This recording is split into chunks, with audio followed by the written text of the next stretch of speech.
Bom dia, queridos alunos do Itinerário CAUNI. Eu espero que vocês estejam todos bem. E a aula de hoje, ela vai ser para fechar o conteúdo do primeiro trimestre. E o último conteúdo que nós vimos, que foi na aula 10, foi a sequência didática 3, que é a geopolítica do Estado brasileiro. Nós vimos algumas estratégias do Estado para manter a soberania do território nacional e alguns projetos. Aqui hoje nós vamos fazer exercícios do próprio material didático de vocês e eu vou comentar esses exercícios para fixar alguns conteúdos. Nem todos os exercícios do livro de vocês foram separados. Eu dei prioridade aos exames de seleção, que são exercícios objetivos, a gente vai fazer todos eles, e alguns exercícios das atividades complementares que tem a ver com exercícios que são subjetivos. Então, eu preparei um material que eu vou disponibilizar para vocês no bloco, que tem o gabarito comentado desses exercícios que eu não resolver aqui hoje, tá certo? Esse conteúdo, ele vai ser cobrado na avaliação 5, que vai ser a segunda avaliação do segundo trimestre. Já estou falando de avaliação, né? Porque o nosso itinerário, ele vai ter uma prova específica, que é a segunda prova do segundo trimestre, que vai corresponder à avaliação 5, ou A5.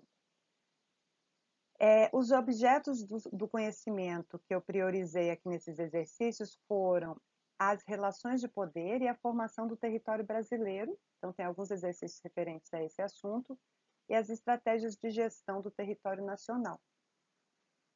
Então vamos dar continuidade.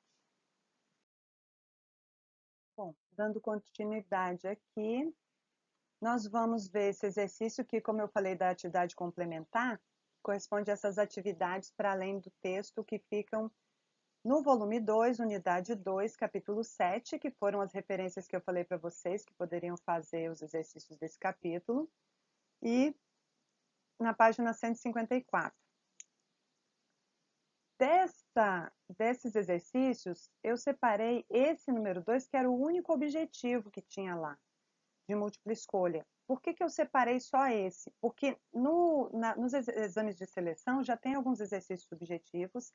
Eu quero que vocês também tenham o hábito de fazer esse tipo de exercício, mas na prova do itinerário, a gente vai fazer as questões todas objetivas, como foi no primeiro trimestre. Aqui nós temos um exercício que é relacionado à formação do território brasileiro e tem a ver com as fronteiras, a formação das fronteiras do Brasil. Tem muito a ver com história. Nesses tópicos especiais de ciências humanas, vocês podem ver que tem muito assunto que eu estou tratando, a Tenente Celiana também está em sociologia, às vezes a gente também comenta algum assunto que o Tenente Braga está tratando, porque principalmente a geopolítica, ela tem que ter o auxílio dessas ciências essas ciências que complementam, uma complementa a outra, né? São ciências complementares. Esse exercício ele tem muito a ver com a história. Ó. Em relação às fronteiras brasileiras, podemos afirmar que elas se formaram durante o período colonial. Letra B, a maior parte delas é constituída por territórios tomados em guerras. Elas se consolidaram nos períodos imperial e republicano, e elas se consolidaram nos períodos colonial e imperial, na letra D. Letra E, elas se formaram durante os períodos colonial, imperial e republicano. Bom, aqui tem muito a ver com a formação histórica do território brasileiro e das fronteiras. Né? Nós já vimos nas aulas anteriores que foi um processo. E aqui a resposta é letra E. Eu coloquei esse mapa com a sequência desde o início da colonização brasileira, período colonial, até o início do século XX. Aqui a minha foto, esse quadrinho ele está na frente da imagem, mas quando vocês acessarem os slides que eu disponibilizei na página para vocês, vocês vão ver que não aparece esse quadrinho, então vocês vão ter o conteúdo integral da página, tá? Vocês já devem ter reparado isso nas aulas anteriores, né? Então, letra E, que elas se formaram nos períodos colonial, imperial e republicano. O início da colonização brasileira, o Brasil colônia, ele vai de 1530 a 1822, com a independência do Brasil.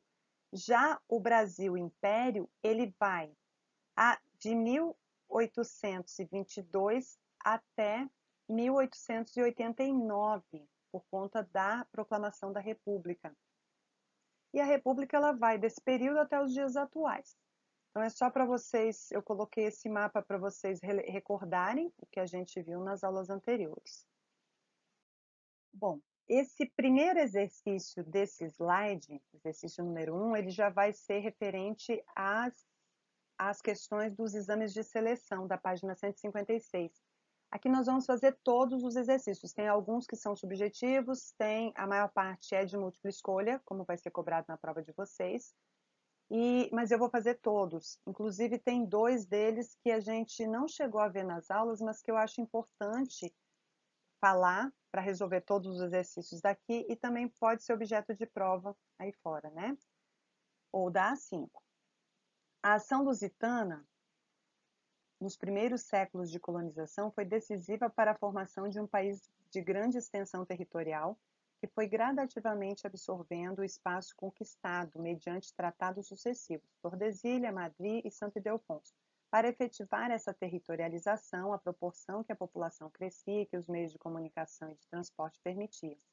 Nós já vimos em aulas anteriores que o território brasileiro ele foi sendo ocupado gradativamente, foi expandindo.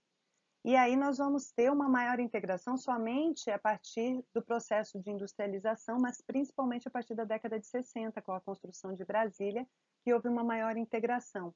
A passagem gradativa do Brasil agroexportador de economia de arquipélagos para um país urbano e industrial, ela vai se consolidar após a década de 60, com a construção de Brasília e depois com a urbanização do Brasil. O Brasil passa a ser um país urbanizado somente na década de 70. Aqui ele fala da citação, que destaca a expansão do território do Brasil, que inicialmente compreendia apenas o território situado a leste da linha de Tordesilhas, e pede para explicar os principais processos que proporcionaram a expansão. Então, novamente, aqui a gente tendo o auxílio da história. Se eu não me engano, a tenente Celiana também está falando, ou ela já falou, sobre Estado-nação, e sobre algumas políticas econômicas que a gente já viu, como a keynesiana. A resposta aqui, eu coloquei ela integral, que fala que as diversas atividades econômicas da colônia brasileira muitas vezes ultrapassavam o limite do tratado original do acordo fronteiriço. Esse tratado de Tordesilhas, ele é anterior ao início da colonização brasileira.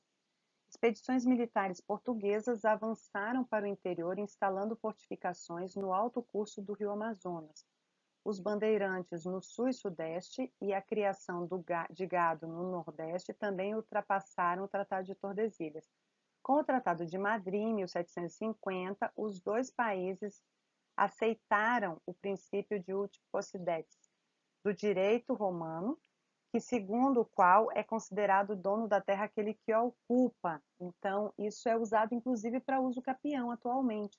Né? Esse conceito aqui de uti possidetis, ele é um conceito que remete lá à época do Império Romano e que dava o direito de posse a quem estivesse ocupando o território. E foi usado esse princípio para garantir à coroa portuguesa o direito de posse dos territórios para além do Tratado de Tordesilhas. Então, aqui ele faz um resumo, né, dos principais tratados. Nós já vimos alguns mapas em aulas anteriores. No material de vocês, nesse capítulo 7, tem mapas referentes a esses tratados. Só para relembrar aqui, ó, eu coloquei um mapa para relembrar a ocupação e expansão do território brasileiro. O Tratado de Tordesilhas, que eu falei para vocês que foi anterior ao início da colonização brasileira, é esse aqui que eu estou passando o apontador. O início da colonização, como nós vimos nas aulas anteriores, ele foi a partir do litoral, nessa faixa aqui, e à medida que as atividades econômicas foram sendo desenvolvidas, elas vão ultrapassando esse limite do Tratado de Tordesilhas, que pertencia à coroa espanhola. Então, o Tratado de Madrid, que ele falou, é relacionado a essa linha vermelhinha, e o de Ildefonso, mais para frente, é o que vai dar o direito a algumas áreas aqui, como a do Rio Grande do Sul, ó, que está achurado em laranja, né? Está pintado de laranja. E nós temos em rosa os limites atuais das unidades federativas do Brasil. Então, esse mapa foi mais só para vocês recordarem. Vamos em frente. A próxima questão é a questão 2 dos exames de seleção, que é uma questão do Enem de 2012, fala da moderna conquista da Amazônia, que inverteu o eixo geográfico de colonização da região. Desde a época colonial até meados do século XIX, as correntes principais de população movimentaram-se no sentido leste-oeste. No início era leste-oeste. Eu vou colocar no próximo slide, eu coloquei um mapa comparando esses dois sentidos de migração e expansão da ocupação do território. Então, ele fala aqui do sentido leste-oeste, estabelecendo uma ocupação linear articulada, e nas últimas décadas, os fluxos migratórios passaram a se verificar no sentido sul-norte, conectando o centro-sul à Amazônia. Então, são eixos de expansão da ocupação e fluxos migratórios. O primeiro eixo geográfico de ocupação das terras, aqui saiu das terras, né? Mas das terras amazônicas, demonstra um padrão relacionado à criação de núcleos urbanos em áreas litorâneas, centros agrícolas modernos no interior, vias férreas entre espaços de mineração, faixas de povoamento ao longo das estradas ou, na letra E, povoados interligados próximos aos grandes rios. Como ele se refere aqui no texto e no enunciado à Amazônia, pessoal, a resposta correta é a da letra E, porque principalmente na região norte, a ocupação se deu ao longo dos rios que compõem a bacia amazônica. Não foram núcleos urbanos em áreas litorâneas, porque a ocupação da Amazônia foi se dando ao longo da bacia que compõe o rio Amazonas, dos rios que a compõem. Os centros agrícolas modernos no interior já é num período mais recente da ocupação do território. Vias férreas, não existe uma malha ferroviária que integre o território, e na Amazônia até foram construídas algumas linhas férreas, mas não tem, o que integra a região são os rios. E as faixas de povoamento ao longo das estradas também não, né? Porque são vias fluviais. Então é letra E. Só para comparar o que eu falei para vocês no slide anterior, o enunciado da questão, ele falou aqui ó, do sentido de colonização leste-oeste, desde o século XVI, início do nosso processo de colonização, em 1530, até o século XIX. Ó. O que ele falou aqui ao longo dos rios da Amazônia, na região norte, e alguns fluxos no sentido leste-oeste, saindo aqui do centro-oeste, saindo do nordeste, no sentido leste, oriental, aqui, banhado pelo Oceano Atlântico. Então, o início da ocupação se deu no litoral, mas os fluxos de ocupação, ultrapassando o Tratado de Tordesilhas, se deram no sentido leste-oeste. Já a partir da década de 70, no século XX, até a expansão das fronteiras agrícolas atuais, elas se deram no sentido sul-norte. Na década de 70, saindo do sul em direção ao centro-oeste, e mais na década de 90, mais recentemente, saindo também do sul, mas em direção ao nordeste e expandindo aqui para mais estados da região norte. Então, só para vocês compararem aí e verificarem o que ele falou no enunciado. Bom, aqui nesse exercício, que é o exercício número 3, é um exercício que fala da regionalização do Brasil, que apesar de eu não ter trabalhado nas aulas, eu achei importante deixar para fazer alguns comentários, porque são assuntos importantes de serem fixados e revistos. Apesar de no enunciado ele falar, eu quero fazer uma colocação em relação a isso aqui, que eu verifiquei quando eu estava selecionando as questões para vocês.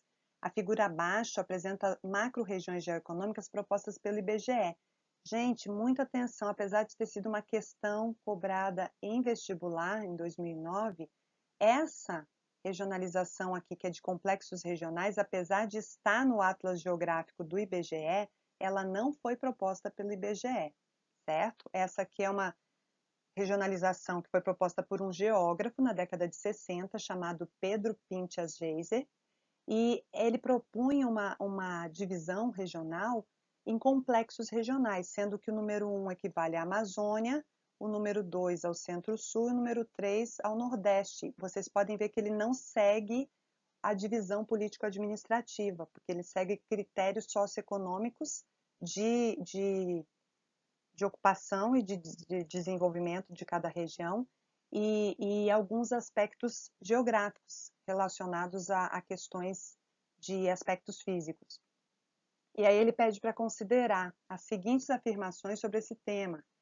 Número 1, os critérios que subjazem a essa divisão são basicamente o geológico, morfológico e administrativo. Bom, como eu falei, não são, né?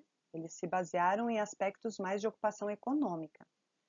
A número 2, a Amazônia se destaca pela forte presença da agroindústria exportadora. A Amazônia, o maior destaque dela, das atividades econômicas, é o extrativismo. Mais recentemente, a agropecuária, mas não é uma forte presença de agroindústria exportadora.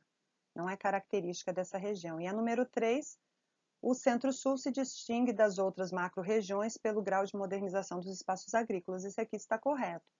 Então, ele pergunta quais estão corretas. Como eu já falei aqui para vocês, né? A resposta correta é da letra C, que é apenas a número 3. Já expliquei as afirmações à medida que eu fui lendo.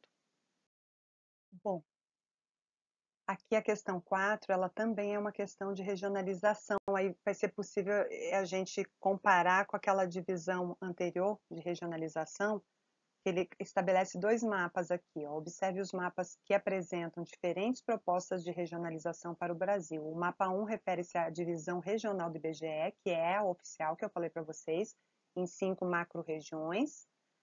E o mapa 2, a divisão de Milton Santos e Maria Laura Silveira, expressa na obra O Brasil, Território e Sociedade do início do século XXI. Vamos ver as alternativas aqui. Sobre essas propostas de regionalização do espaço brasileiro, assinale a alternativa correta. Quando você regionaliza, você divide em partes homogêneas, o mais homogêneas possíveis, né? Com características semelhantes. Você agrupa áreas de acordo com critérios para facilitar o planejamento e a gestão do espaço. Aqui, nas propostas de regionalização representadas nos mapas 1 e 2, na letra A, não são respeitados os limites entre as unidades da federação. Errado, eles estão seguindo aqui o limite político-administrativo nas duas regionalizações. Na proposta de regionalização representada no mapa 1, o território brasileiro está dividido de acordo com tipos climáticos? Não, ele não está estabelecendo aqui esse critério de divisão. Na proposta de regionalização representada no mapa 1, o principal critério adotado foi o processo de ocupação do território. Pessoal, essa regionalização do IBGE ela foi proposta na década de 60, após a criação do Instituto Brasileiro de Geografia e Estatística, e ela é baseada principalmente em aspectos fisiográficos. Então, eles agruparam em grandes macro-regiões estados com características semelhantes em relação às características fisiográficas, clima, relevo, vegetação, hidrografia, enfim. Né? E mais tarde eles foram também adotando critérios de desenvolvimento de ocupação econômica. A letra D, a proposta de regionalização representada no mapa 2 está fundamentada no conceito de região natural? Não, o mapa 2 ele tem a ver com isso aqui, ó. Resposta letra E. A proposta de regionalização apresentada no mapa 2 baseia-se na difusão diferenciada do meio técnico, científico e informacional, de acordo com Milton Santos, é um geógrafo brasileiro, ele foi professor da USP, ele no livro Território e Sociedade do início do século XXI, ele propôs essa regionalização baseada nas transformações do espaço a partir do desenvolvimento das técnicas de produção e formação de um meio técnico científico informacional. O professor Adriano falou disso lá no início do primeiro trimestre, naquela periodização das transformações do espaço propostas por esse geógrafo. A questão 5 foi uma questão da Unicamp, ela é uma questão subjetiva. Ele fala das fronteiras e soberania do território nacional, pede para ler o trecho a seguir e responder as questões. O Brasil faz fronteira com 10 países da América do Sul, entre os 12 existentes, o que reforça o caráter estratégico dessa área para a competitividade do país e para a integração do continente. Mas grande parte das regiões de fronteira está isolada dos centros nacionais, quer pela ausência de redes de transporte e de comunicação, quer pelo peso político e econômico menor que possui. Na escala local regional, o meio geográfico que melhor caracteriza a zona de fronteira é aquele formado pelas cidades gêmeas, nos limites entre os países. Essas cidades gêmeas apresentam fluxos transfronteiriços com elementos comuns que geram interações. Aqui ele faz duas perguntas, ó. Comente sucintamente dois elementos incentivadores de fluxos transfronteiriços. Transfronteiriços é de uma fronteira para outra, que ultrapassa a fronteira. Na faixa de fronteira nós temos várias situações semelhantes entre as cidades gêmeas. Letra B, aponte dois projetos nacionais elaborados entre as décadas de 80 e 90 que podem ser considerados estratégicos para a manutenção das fronteiras brasileiras. A gente viu isso na aula passada, né? Então, a resposta aqui é, na letra A, uma das cidades gêmeas pode exercer papel de polarização por meio de oferta de serviços urbanos, empregos, etc. A variação entre moedas faz com que haja diferença significativa dos preços das mercadorias entre os países das cidades gêmeas, atraindo grande fluxo de pessoas em busca de produtos mais baratos. Quem já morou em cidade de fronteira sabe que isso é uma realidade, né? Principalmente naquelas cidades de fronteira que é só uma rua que divide as duas cidades. Então, essa questão de transfronteiriço, uma pessoa mora em uma cidade, trabalha em outra, uma das cidades pode exercer maior influência sobre a outra, mas elas se complementam, tem essa questão aí de complementariedade. E na letra B, os projetos citados aqui foi o SINAFRON, que é o Sistema Integrado de Monitoramento de Fronteiras, que eu falei na aula passada, e na aula passada eu não falei do Calha Norte, mas ele citou aqui, então por isso eu coloquei no próximo slide os dois para comparar. Que eu falei aqui, ó. Então tem a ver com fronteiras e soberania. O Calha Norte, ele foi um projeto da década de 80, e inicialmente o Exército Brasileiro ele iria manter aqui a ocupação com o objetivo principal de povoamento e manter a soberania do território nacional. E a princípio era para fazer essa ocupação na parte norte do Rio Amazonas. Mas vocês podem ver, esse aqui é um mapa de 2011 e que foi ocorrendo ocupação também ao longo da fronteira, Calha Norte porque era essa parte norte do Rio Amazonas, e foi ocorrendo aqui a ocupação ao longo da fronteira na região norte. Então, nós vimos aqui, então o projeto Calha Norte atualmente, ele abrange toda essa área aqui, ó. O que está em azulzinho são os regimentos já existentes, e esses aqui, ó, houve uma expansão, né? Esses vermelhinhos aqui são regimentos mais recentes. Já o CISFRON, ele é um sistema integrado de monitoramento das fronteiras, da faixa de fronteira todinha do Brasil aqui, por meio de satélites, que é aquela faixa de fronteira que equivale a 150 quilômetros do limite até o limite do município, certo? Então, é só para relembrar o que a gente viu aqui nas aulas anteriores. O exercício número 6, enquanto a faixa de fronteira constitui uma expressão de jure associada aos limites territoriais do poder do Estado, o conceito de zona de fronteira, mostrei isso no mapa do slide anterior, né, a zona de fronteira, ou faixa de fronteira, aponta para um espaço de interações econômicas, culturais e políticas, tanto espontâneas como promovidas, composto por diferenças oriundas da presença do limite internacional e por fluxos transfronteiriços e cuja territorialidade é mais evoluída. É a das cidades gêmeas. Então, aqui ele coloca um desenho, achei bem interessante essa questão, que ele colocou o desenho, o país A e o país B e a linha de limite, né? Interação transfronteiriça entre grupos locais. Então, aqui está a sede das cidades gêmeas, a faixa de fronteira, que é essa faixa verde mais clarinho aqui, e corresponde à área do município. Então, a linha de fronteira aqui ultrapassando essa área aqui, que é a interação entre as duas. Sobre isso, ele faz duas perguntas. O cartograma apresentado indica, além de outros dados, uma complexa estrutura territorial para a gestão das fronteiras nacionais. As cidades gêmeas, localizadas na zona de fronteira, 150 quilômetros de distância a partir da fronteira, para dentro e para fora do país. Essas cidades estabelecem novos desafios para a articulação política, econômica e cultural entre os vizinhos sul-americanos.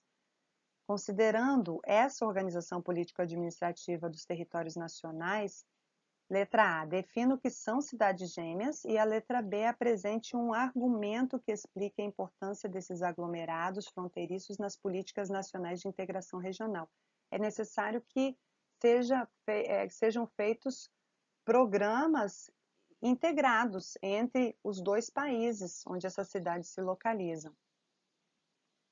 Então, os projetos eles têm que ser integrados. A primeira resposta, que é da letra A, cidade gêmea corresponde a adensamentos. Esses adensamentos eles são considerados no Brasil internacionalmente de mais de 2 mil habitantes. Abaixo disso não é considerado cidade gêmea. Adensamentos populacionais cortados pela linha de fronteira terrestre ou fluvial, articulada ou não por obra de infraestrutura. Essas cidades contam com grande potencial de integração econômica e cultural, intensa circulação de pessoas, mercadorias e capitais, mas também existem problemas ligados ao comércio ilegal de mercadorias entre dois países, como contrabando e tráfico de drogas. Um exemplo é a cidade de Santana do Livramento e Artigas, no Rio Grande do Sul. Se alguém já morou lá, ela só é separada por uma rua.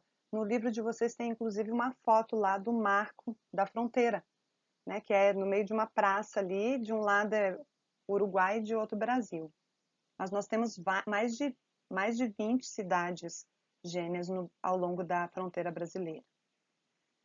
A letra B, que é relacionada a apresentar argumentos, então, tem grande potencial de integração econômica e cultural devido às manifestações condensadas dos problemas característicos da fronteira, como alta circulação de pessoas, produtos e capitais, intenso comércio supranacional, diversidade de circulação monetária, que tem um pouco a ver com a definição que eu coloquei ali em cima, né?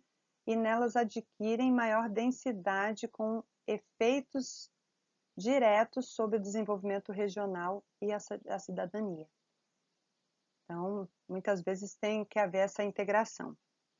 Vamos adiante, finalizando aqui a nossa aula, nós vamos para o último exercício, mas antes disso eu coloquei um mapa para a gente recordar algumas coisas em relação à faixa de fronteira e cidades gêmeas. Aqui, pessoal, tem a ver com soberania territorial e faixa de fronteira. Ó, a faixa de fronteira é essa que está em verde aqui nesse mapa, essas bolinhas. No livro de vocês, ele dá a definição de cidades gêmeas, mas essas bolinhas vermelhas aqui todas são cidades consideradas cidades fronteiriças e cidades gêmeas. Vocês podem ver que a maior quantidade delas é no arco sul de ocupação, que nós já vimos nas aulas anteriores, que é o de maior ocupação. Esse aqui e o do norte não é muito grande a ocupação, né? O arco norte e o arco central não é muito grande a ocupação. E o que eu falei para vocês, ó, do limite de fronteira até o limite do município. Então, aqui nós temos, no caso da faixa de fronteira brasileira, são desenvolvidas políticas específicas para essa faixa de fronteira, a questão da defesa do território nacional, como nós vimos nas aulas anteriores também. Então, todas essas, aqui nesse outro mapa, ele mostra a faixa de fronteira e todas essas cidades que estão identificadas aqui, não dá para ler o nome, mas o objetivo era mostrar para vocês a quantidade de cidades consideradas cidades gêmeas na nossa faixa de fronteira. vamos caminhando para o final. A última questão, que é a questão 7, que foi uma questão do Enem. Ele fala que as terras brasileiras foram divididas por meio de tratados entre Portugal e Espanha. De acordo com esses tratados identificados no mapa, conclui-se que tem um pouco a ver lá com o início, né? E com história, principalmente. Ele coloca o mapa na questão, então ele mostra aqui a fronteira do Tratado de Tordesilhas, que, como eu falei, ele foi anterior à ocupação brasileira. Aqui era território da coroa portuguesa e o verdinho era território da coroa espanhola. E a fronteira do Tratado de Santo Ildefonso. Madrid, a gente viu no mapa anterior lá, que foi o que estabeleceu o limite a oeste do Brasil. E ao longo da história, algumas áreas foram sendo incorporadas. Vocês podem ver aqui, ó, que não tinha ainda a incorporação do Acre, então algumas áreas foram sendo incorporadas ao longo da formação territorial do Brasil. E a fronteira do Tratado de Santo Ildefonso, que é o que estabeleceu aqui essa parte a oeste, estabeleceu o direito da coroa portuguesa a oeste aqui do Rio Grande do Sul, mas nós sabemos que tiveram conflitos armados também aqui, né? Então, as alternativas. Na letra A, Portugal, pelo Tratado de Tordesilhas, detinha o controle da foz do Rio Amazonas. Foz do Rio Amazonas aqui, ó. Parte da foz, sim, mas mais da metade da foz era controle da coroa espanhola pelo Tratado de Tordesilhas. Letra B, o Tratado de Tordesilhas utilizava os rios como limite físico da América Portuguesa. Não, o limite do Tratado de Tordesilhas era esse meridiano aqui, né? Essa linha aqui. Não tinha a ver com o limite físico usado por rios. O Tratado de Madrid reconheceu a expansão portuguesa além da ilha de Tordesilhas. Estou falando ilha, mas linha de Tordesilhas. É essa a resposta, né? E aqui a letra D não pode ser porque Portugal, pelo Tratado de Santo Ildefonso, perdia territórios da América em relação ao de Tordesilhas. Não, ele ganhou territórios aqui a oeste da linha de limite do tratado. E a letra E não pode ser porque fala que o Tratado de Madrid criou divisão administrativa da América Portuguesa em vice-reinos oriental e ocidental. Também não foi feito isso, né? Nós vimos nas aulas anteriores que houve uma divisão aqui em capitanias hereditárias e aqui, pela expansão do território, não foi criado essa configuração aqui. Bom, pessoal, para finalizar aqui, para não perder o costume, eu gosto de deixar as orientações e referências de estudo, onde vocês encontram os conteúdos no material de vocês. O AVA, no bloco do CAUNI, na página de Geografia. Eu disponibilizei lá para vocês os slides, como sempre, e eu vou disponibilizar a nota de aula com o gabarito comentado das questões que eu não fiz hoje aqui, tá? Mais para frente, próxima prova de vocês, que esse assunto vai ser cobrado na 5, eu vou colocar uma nota de aula e uma revisão com mais exercícios a respeito desses assuntos que a gente viu na sequência didática 3. Porque na sequência didática 1 e 2 a gente fez bastante exercícios, inclusive no suplemento de revisão, tinha mais de um tema a respeito das sequências didáticas. Nessa sequência didática, infelizmente, o suplemento de revisão não tinha nenhum tema relacionado a esse assunto. No livro texto, ó, então é o capítulo 7 e os exercícios que a gente resolveu hoje, tá certo? Então, bom final de semana para vocês, obrigada pela companhia, eu espero que vocês tenham gostado da aula. Tchau!